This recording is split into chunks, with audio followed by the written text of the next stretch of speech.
Welcome the learner to the deep dive. Every single day you interact with this completely invisible architecture. Oh, absolutely, all the time. Right, like you route your paycheck through digital banking, you access private medical portals, you authenticate into corporate networks, Mm-hmm. and we just trust this unseen infrastructure blindly. We just sort of assume that digital bridge is going to hold our weight. Which is a massive assumption, really. It is. But today, we are pulling back the curtain to look at the foundational framework that's actually bearing all that load. Yeah, so today we are analyzing a really fascinating May 2026 guide. It was published by Cybersecurity.com, and it details something called the CIA Triad. Right. And just to clear the air immediately, despite the acronym, this deep dive has absolutely nothing to do with global espionage or, the Central Intelligence Agency. Right, yeah, no trench coats today. Exactly. Our mission here is to give you, the learner, a definitive breakdown of how modern systems actually protect your digital life from, well, complete collapse. Yeah, that's a good way to put it. Okay, let's unpack this. Yeah. What exactly is this triad, architecturally speaking? So the CIA Triad is basically the definitive baseline model for information security. It stands for confidentiality, integrity, and availability. Okay.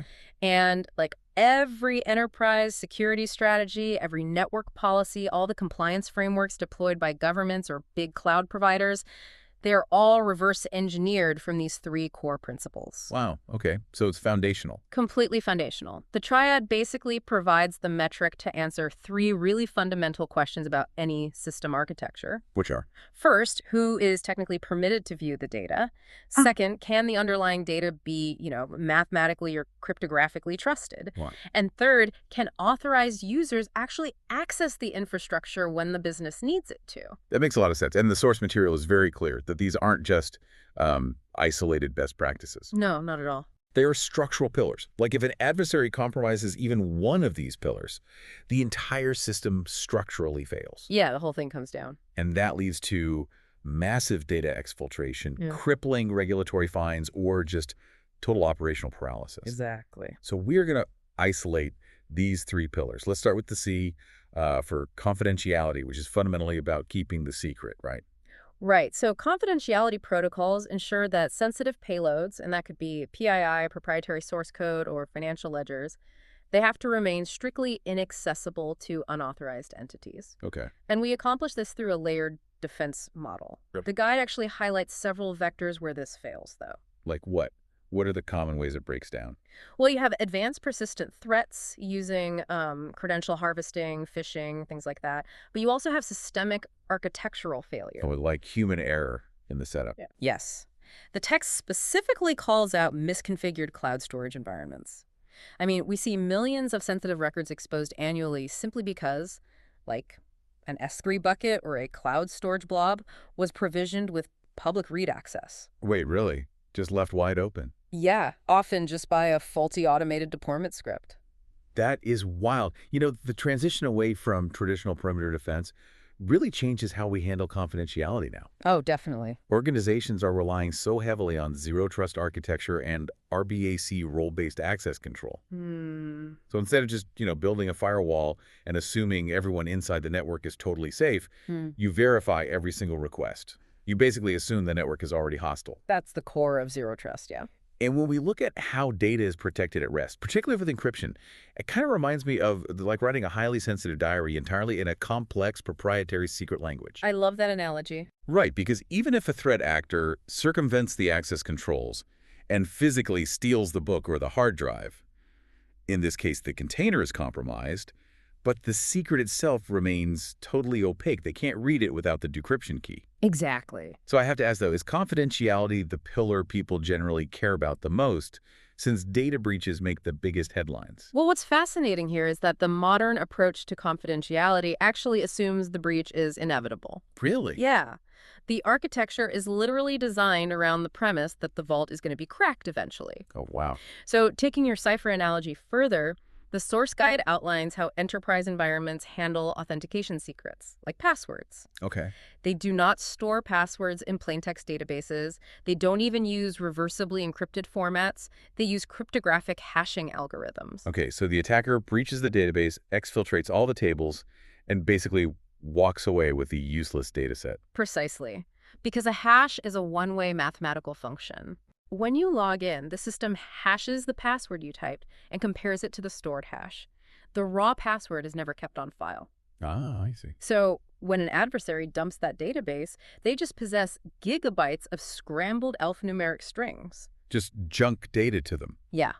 They achieved a technical breach, but confidentiality was structurally maintained because the intrinsic value of the data was totally neutralized by the math. That is brilliant. Yeah. Okay, so encryption and hashing lock the outsiders out, or at least render the stolen data useless. Right. But what happens when the threat isn't trying to steal the data?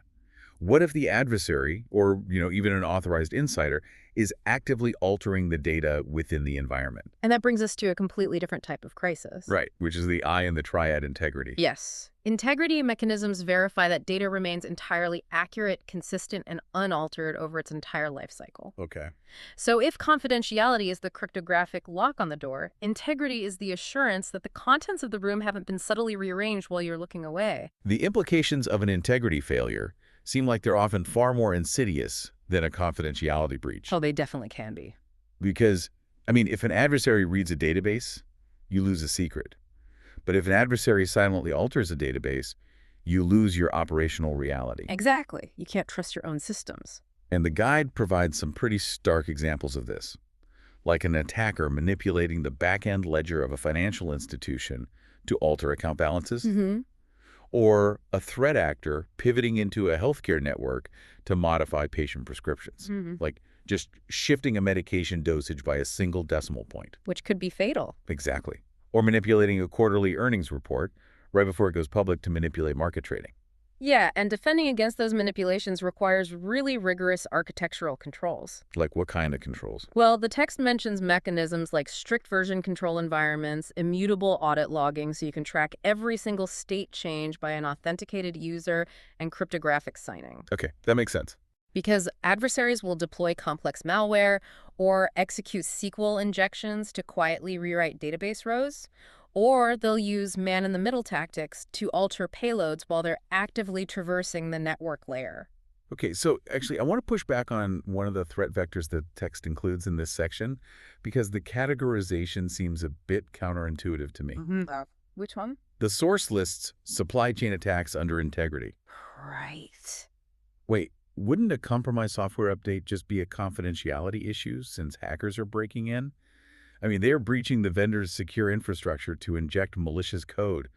That sounds like a failure to keep the environment secret. It's a really sharp observation, but a supply chain attack fundamentally targets the integrity of the trust model itself. How so? Consider the architecture of an operating system update. Your infrastructure is programmed to blindly trust signed patches from the manufacturer, right? Right, because it's from an authorized source. Exactly. It validates the cryptographic certificate and executes the code with very high-level system privileges. In a supply chain attack, the adversary hasn't stolen your data. They have compromised the origin point of the software. They alter the code base of the update before it is even compiled and signed. Oh, I see. So by the time that patch reaches your network, the integrity of the software is already corrupted. You are willingly deploying a malicious payload because your system verified a completely fraudulent stamp of approval. Wow. So the attacker's essentially weaponizing the system's own trust model against it. Exactly. That makes perfect sense.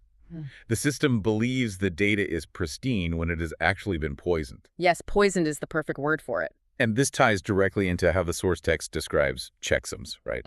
As a primary defense for verifying downloaded files. It does, yeah. Because to me, a checksum functions exactly like the tamper-evident plastic shrink band on a new bottle of medicine. Oh, that is a highly accurate way to conceptualize it. Right, because the plastic band provides absolutely zero physical defense.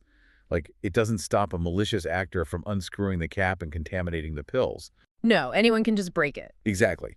But what it does do is provide an immediate, undeniable alert that the container has been accessed since it left the manufacturer. Right. If the seal is broken, the integrity of the product is voided.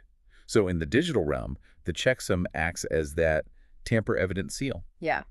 By running a file through an algorithm like SHA-256, the system generates a unique, fixed-length mathematical fingerprint. Okay. The downloaded file is hashed, and that output is compared against the developer's original published hash. And if they match, you're good. Right. But if an adversary intercepted the download and altered even a single line of executable code, the resulting hash changes completely. Oh, so the cryptographic seal is broken. Exactly. The system just drops the file, and the integrity of your environment is preserved. Okay, so we have a perfectly secret environment maintained by confidentiality. Yes. And we have absolute cryptographic proof Yeah. that the data inside is pristine, maintaining integrity. Correct. But none of that matters if a critical business process initiates, or, a doctor attempts to access life-saving records, and the network just times out. No, it doesn't matter at all at that point. And that is the final pillar, the A for availability. Right. Availability guarantees that systems, applications, and underlying data repositories remain continuously accessible to authorized principals. Okay. It basically represents the resilience and continuity of the infrastructure, because you can engineer the most heavily encrypted, mathematically verified database on the planet. But if you can't reach it? Exactly. If the routing layer fails when authorized users query it, the system has effectively failed its primary objective. The threat landscape for availability seems like it ranges from the totally catastrophic to the incredibly mundane. It really does. Like, the guide highlights DDoS attacks, distributed denial of service. And the sheer scale of these attacks has changed drastically recently, right? Yeah. Oh, massively. With the proliferation of IoT botnets, they're pushing terabits of garbage traffic to overwhelm load balancers and just crash application servers. Right. But availability is also threatened by, like, localized hardware degradation, Yeah. or a fiber cable being accidentally severed by a construction crew, Yeah. or just systemic power grid failure. Exactly. Because the threats are so geographically and technically diverse, availability engineering relies entirely on fault tolerance and redundancy. What does that look like in practice? Organizations deploy active data center architectures. They use distributed load balancing protocols and hardware resilience like enterprise-grade uninterruptible power supplies. UPS systems. Right. It requires comprehensive disaster recovery planning to ensure that a failure in one node does not cascade into a total outage. The source also categorizes ransomware as a premier threat to availability. Yes, definitely. Because threat actors infiltrate the network, they deploy encryption payloads, lock the file systems, and basically demand cryptocurrency to provide the decryption key. So is this why ransomware is such a massive nightmare for critical infrastructure right now? If we connect this to the bigger picture, ransomware is a really fascinating case study in how threat vectors evolve against the triad. How so? Well, historically, ransomware was purely a targeted attack on availability. The adversaries simply denied you access to your own environment. Right. Pay us to get your files back. Exactly. But modern ransomware syndicates have universally adopted double extortion tactics. Oh, right. Before the encryption payload is ever executed, the attackers quietly exfiltrate terabytes of proprietary data to their own command and control servers. So they are weaponizing both ends of the spectrum Right. simultaneously. They are completely bypassing the traditional model, yeah. They execute the encryption to destroy availability, which cripples the business operations. Wow. Then they leverage the exfiltrated data to threaten confidentiality, promising to publish the sensitive records on the dark web if the ransom is ignored. That's brutal. It's a highly coordinated assault on multiple pillars of the triad all at once. Which explains why the text really emphasizes cloud redundancy as a foundational defense mechanism. Absolutely. It cites the architecture of major cloud providers who automatically replicate stateful data across multiple geographically isolated availability zones. Yes. So if a natural disaster physically destroys a primary data center on the East Coast, the DNS routing automatically fails over to a redundant cluster in the Midwest, right? Exactly. And the end user rarely even experiences a disruption in service. Right. The architecture is engineered to absorb massive localized failures while maintaining global continuity. Okay, so having isolated the mechanics of confidentiality, integrity, and availability, the guide moves into the practical application. Because in real-world environments, these pillars are often in direct conflict with each other. Very much so. So what does this all mean? If I'm a small business owner or just a user trying to protect my own accounts, is the goal to just max out all three of these pillars at 100%? This raises an important question, and it introduces the concept of system friction. Yeah. True security architecture is never about maximizing every variable. It is a calculated exercise in risk management And, honestly, managing human friction. Oh, I see. Because if you push the security controls to their absolute maximum, you introduce so much operational friction that the system becomes totally unusable for the actual business process. The guide actually provides a really interesting table breaking down how different industries prioritize the triad based on their specific operational risks. Yeah, that table is great. For instance, the healthcare sector heavily prioritizes confidentiality above the other two. Patient privacy, which is governed by strict regulatory frameworks like ICAPA, basically dictates that keeping records sealed is the paramount objective. Exactly. Now contrast that with the banking and financial sector, where the primary architectural focus is integrity. Right. A temporary outage in a mobile banking app is just an availability nuisance.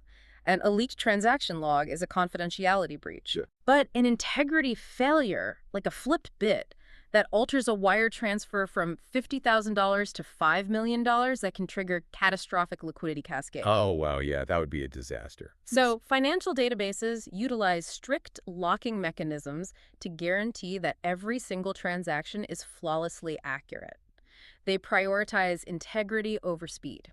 And then you look at cloud infrastructure providers, software as a service platforms, their entire service level agreement, their core business model is built entirely on availability. Right. They guarantee 99.999% uptime because their customers require continuous operational access. So the balance is entirely contextual. Entirely. Let's look at the friction concept through a healthcare scenario to really illustrate this. Okay. Imagine a hospital IT administration decides to maximize confidentiality. To access any patient record, a physician must provide a biometric retina scan, input a complex alphanumeric passphrase, and insert a physical hardware token. Okay, so that data is undeniably secure from unauthorized access. Undeniably. But when a trauma patient arrives in the ER, unresponsive, and the attending physician urgently needs to verify their blood type and allergy data, that extreme confidentiality introduces fatal friction.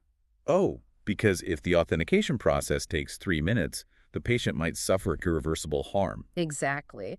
The security controls actively destroyed the availability of the data when it was most critical. That makes so much sense. The triad forces architects to make really difficult compromises. You have to calibrate the controls to protect the data without paralyzing the operational reality of the actual users. It is remarkable how this framework scales, too.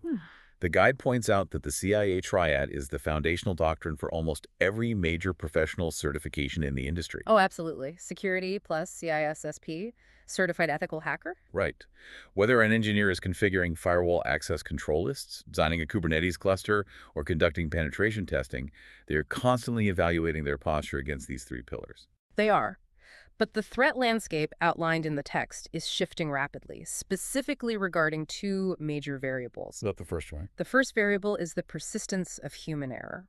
We can engineer the most resilient, mathematically sound architectures in the world, but the human element remains the greatest vulnerability. Like an administrator temporarily disabling a security group for troubleshooting and just forgetting to re-enable it. Exactly. Or an employee bypassing network controls to access a blocked application. The human just bypasses the technical friction. And the second variable the guide highlights is the integration of artificial intelligence into the attack chain. Yes, this is a huge shift. Adversaries are using large language models to automate vulnerability discovery, to generate highly sophisticated polymorphic malware, and execute spear phishing campaigns that are basically indistinguishable from legitimate corporate communications. The AI component fundamentally alters the velocity and the scale of the attacks targeting the triad. Threat actors can now automate the exploitation of availability through intelligent botnet routing, or they can target confidentiality by generating thousands of highly contextual phishing emails to harvest credentials. Which brings us to a really critical realization for anyone managing digital infrastructure. Yeah. The CIA Triad isn't just some abstract academic theory. Not at all. It is the active, continuous balancing of system architecture. It's managing the friction between locking data away, mathematically guaranteeing its accuracy, and ensuring the routing layer delivers it precisely when needed. It is the physics engine of digital trust. I love that phrase. It's the lens through which every single technological deployment must be evaluated. And the practical application for you, the learner, is just recognizing this framework in your daily workflows.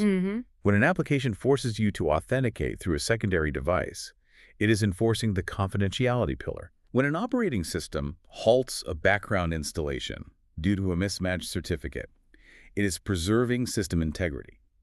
Understanding the underlying mechanisms just really demystifies why the internet is built the way it is. It really does. Before we wrap up, though, there is one final concept from the source material that I think warrants a deeper look. Okay.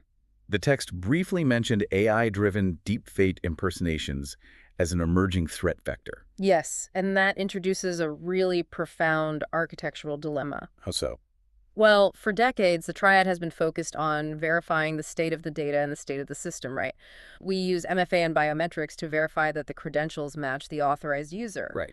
But as AI models achieve the capability to clone voice patterns flawlessly, to generate real-time video deepfakes that can bypass facial recognition, and to mimic the exact behavioral keystroke dynamics of an employee, the whole definition of an authorized principal starts to blur. Because the system is interacting with a mathematically perfect clone. Exactly. The Yeah. system verifies the credentials, the MFA token is approved, the data is perfectly accurate, and the network is available. The triad is perfectly intact. Wow. Yet the entity operating the session is an autonomous AI agent. That is terrifying. It is. And it leaves us with a significant question to consider. As synthetic generation becomes totally indistinguishable from human reality, will the architectural framework of the future require a fourth pillar? A fourth pillar. Yeah, a foundational principle dedicated not to the secrecy, accuracy, or availability of the data, but specifically engineered to verify the biological authenticity of the operator. Verifying that there is an actual human being at the keyboard. Exactly. The infrastructure of trust is really going to require an entirely new kind of engineering. It definitely will. Well, thank you for joining us on this deep dive, The Learner. Keep examining the architecture around you, and we will catch you next time.